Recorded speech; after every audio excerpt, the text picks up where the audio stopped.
کچھ لوگ دہی کا استعمال کرتے ہیں، شہروں میں جو رہتے ہیں پراٹھے وغیرہ اور جو گھی سے تلی ہوئی چیزیں ایسی استعمال کرتے ہیں، پوڑیاں ہیں، پراٹھے ہیں، یا اور کوئی گھی والی روٹی ہے یا نان وغیرہ کھاتے ہیں.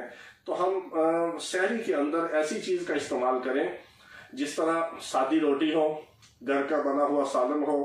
اگر کسی کو ایسیڈیٹی اور تیزابیت نہیں ہے، جوڑوں میں درد نہیں ہے، یا کوئی جگر میدے کا ایسا مسئلہ نہیں ہے، تو وہ دہی بھی لے سکتا ہے. دہی میٹھا بھی لے سکتے ہیں. شوگر کے مریض میٹھے سے احتیاط کریں، وہ پھیکا دہی لے لیں تھوڑا سا. صبح کے ٹائم دہی لینے سے ہمیں سارا دن جسم کے اندر ایک انرجی محسوس ہوتی ہے. اس کے بعد ہم سبز الائچی 1 یا 2 ڈال کے پانی کے اندر بوائل کر کے اس کا ہم جوشاندہ بنا کے اگر پی لیں تو سارا دن ہمیں پیاس نہیں لگے گی اور جسم کو ایک فرحت اور تازگی بھی محسوس ہوگی. یہ وہ عام چیزیں ہیں جو کسی بھی مزاج کا بندہ ہو، کسی بھی مرض میں مبتلا مریض ہو یا کسی بھی عمر کے حصے میں ہو، ان چیزوں کے استعمال سے اس کو کوئی نقصان نہیں ہوگا اور انشاءاللہ العزیز سارا دن اس کا روزہ بھی اچھا گزرے گا. اس کو زیادہ بھوک اور پیاس بھی محسوس نہیں ہوگی، جسم کے اندر فرحت اور تازگی ہوگی اور اس کے دل کو گھبراہٹ اور خفقان کی کیفیت نہیں بنے گی. معدہ بھی ٹھیک رہے گا اور اس کا رمضان المبارک کا جو پورا روزہ ہے وہ بہت اچھا گزرے گا.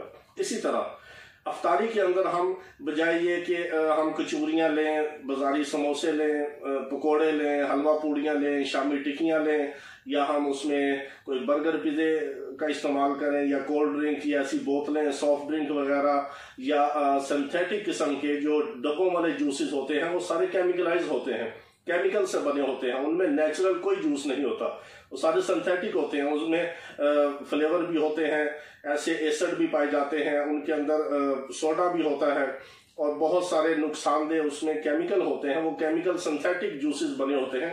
ان سے ہم اوائڈ کر کے ہم کوئی موسم کا اور مزاج کے مطابق اگر فروٹ استعمال کریں افطاری میں، شہد مل جائے تو نیم گرم پانی میں، تازے پانی میں، ہلکے ٹھنڈے پانی میں ہم شہد کا شربت بنا لیں، گڑ کا شربت بنا لیں، شکر کا شربت بنا لیں. بہت آخری درجے میں ہم چینی کا شربت استعمال کر سکتے ہیں، لیکن وہ بہت نقصان دہ ہے کیونکہ چینی کو وائٹ پوائزن کہا جاتا ہے. یہ سفید قسم کا زہر ہے. اس پہ انشاءاللہ میں کبھی آپ سے گفتگو کروں گا چینی کے حوالے سے کہ اس کے کیا کیا نقصانات ہیں. اسی طرح ہم گڑ، شکر، شہد اس کا شربت بنا سکتے ہیں.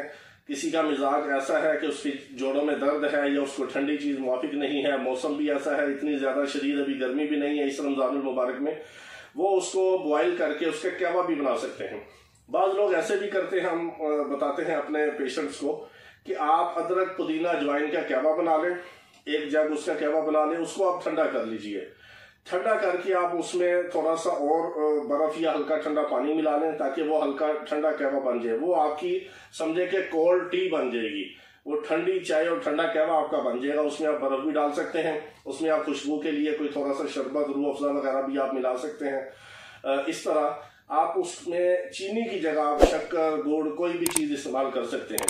ایک تو وہ آپ کے جسم کو انرجی دے گا، ایک دم ٹھنڈا نہیں کرے گا اسٹمک کو جا کے اور ایسیڈیٹی نہیں کرے گا، معدے کو ڈسٹرب نہیں کرے گا، بی پی کو شوٹ نہیں کرے گا، شوگر کو نہیں بڑھائے گا، اور اسی طرح کولیسٹرول وغیرہ سے آپ کی حفاظت کرے گا.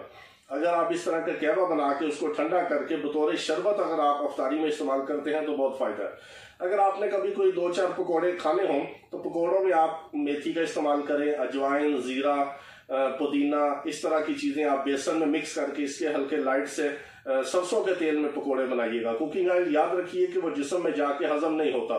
کوکنگ آئل سے اوائڈ کیجئے، بناسپتی گھی سے اوائڈ کیجئے.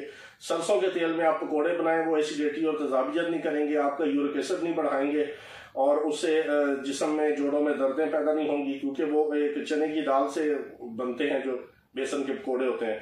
اسی طرح اگر آپ نے کوئی پکوڑیاں یا کوئی دہی بلے کوئی آپ نے بنانے ہیں، اس میں آپ پودینے کا استعمال زیادہ کیجئے. پودینے کی چٹنی آپ گرینڈر میں بنا کے یا اس کو خود آپ اچھی طرح ہامن دستے میں اس کو کوٹ کے اس کی آپ چٹنی بنا کے زیادہ پودینہ اس میں استعمال کیجئے. اجوائن، کلونجی، زیرہ، کالی مرچ، نمک، اس کو آپ اگر دہی بلے میں ان چیزوں کو استعمال کریں گے تو اس سے آپ کے افطاری میں استعمال کرنے سے تیزابیت نہیں ہوگی، معدے پہ بوجھ نہیں ہوگا، آسانی سے وہ دہی بلے اور پکوڑے وغیرہ ہضم ہو جائیں گے. بہتر یہ ہے کہ آپ کوئی فروٹ لے لیں، کوئی نیچرل جوس اگر آپ کو مل جائے یا کوئی تازہ جوس مل جائے، یا گھر میں اگر آپ اس میں گرینڈر میں جوس بنا لیں شیکر میں تو وہ زیادہ بہتر ہے، یا آپ شہد کا شربت بنا لیں، یا ادرک پودینے اجوائن کا قہوہ بنا کے اس کو آپ ٹھنڈا کر کے اس کو بطور شربت بھی آپ استعمال کر سکتے ہیں، اس میں برف ڈال لیجئے۔ اس طرح کی آپ پرہیز کے ساتھ اگر افطاری کریں گے اس طرح کی تو انشاءاللہ العزیز بیماریوں سے حفاظت بھی ہوگی، اور روزے کا جو پورا جسم کو باڈی کو فائدہ ملنا ہے بھوکے پیاسے رہنے سے وہ بھی آپ کو پورا فائدہ ملے گا، اور بیماریوں سے شفا بھی ملے گی، اور بلڈ پریشر، شوگر، جوڑوں کے درد والے، گینٹھیے والے، اور اسی طرح جو معدے اور جگر کے مریض ہیں وہ آسانی سے روزہ بھی رکھ سکتے ہیں۔ روزے سے ان کی بیماری بڑھے گی نہیں بلکہ کم ہوگی۔ پرہیز اور احتیاط کے ساتھ چلیں گے تو انشاءاللہ یہ روزے جو ہے یہ ہمارے لیے روحانی اور جسمانی بیماریوں سے شفا کا باعث بنیں گے انشاءاللہ العزیز۔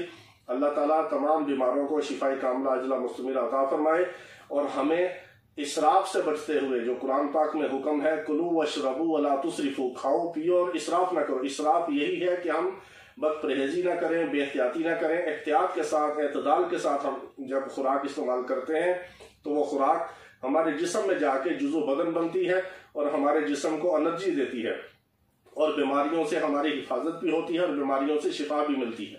تو اس طرح کی اگر ہم ڈائٹ استعمال کریں گے انشاءاللہ العزیز تو بیماریوں سے بھی بچیں گے، اور روزے کا ہمارے جسم کو فائدہ ہوگا، بیماریوں سے نجات بھی ملے گی، اور روزے کی وجہ سے اور بے احتیاطی کی وجہ سے بیماریاں بڑھیں گی نہیں، انشاءاللہ العزیز کم ہوں گی۔